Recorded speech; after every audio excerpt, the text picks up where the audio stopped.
بەڕێز سەرۆکی پەرلەمان بە پێی مادەی 48 بڕگەی چوارەم کە باس لەوە کە سەرۆک فراکسیۆنیان چەند پەرلەمانتارێک ئەتوانن داواکاری بڕگەی زیادکردنی بڕگەیە بکەن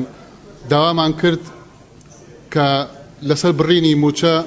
بڕگەیەک زیاد بکرێ بۆ کۆبوونەوەی پەرلەمان لە کۆتاییەوە دەست پێکەم کە بەڵێ حکوومەت نایەت بەڵام بەپێی ئەم پەیڕەوی ناوخۆی پەرلەمانی کوردستان بۆی هەیە لەسەر نەهاتنی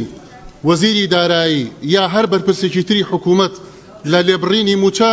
بە غیابی ئەتوانێ پرساندنیان بۆ بکە بۆیە با دەسەڵاتی پەرلەمانی کوردستان پەیڕۆ بکەین فشار لە حکوومەت بکەین ئەو کۆبوونەوەی کە کاگەویدار باسیەکە ئەو کۆبوونەوەیە کە پێش ئەوەی کە حکوومەتی عێراقی بەڕەسمی بەشی پشتی هەرێمی کوردستان لە بودجێ عێراق دیاری بکە و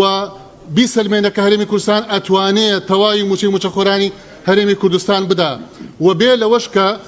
معلومە کە هەمووان ناڕازین بەرامبەر بە لێبڕینی موچە بۆیە پەرلەمانی کوردستان بەپێی ئەم پەیڕەوی ناوخۆیە پێویستە ئەگەر حکوومەت نەهات وەکو نەهاتووە پرساندن بکە بۆ وەزیری دارایی سەرۆکی حکوومەت و جێگری سەرۆکی حکوومەت بۆی فشار بێ لەسەر لێبڕینی موچە یان بێن قەنەعات بەم پەرلەمانە بکەن داتا و ڕەقەمی تەدقیقکراوی بخەنە بەردەست بڵێ لەبەر ئەوە بۆمان ناکرێ موچە بە تەواوەتی بدەین یان پەرلەمان دەسەڵاتی خۆی بە تەواوەتی بەکاربێنێ ئەگەر نهاتن پەیڕەوی ناوخۆ ئەڵێ بە غیابی بۆی هەیە محاسبە و لێپرسینەوە بکە و بڕیاریش بدا لەسەر ئەوانەی کە تەقسیری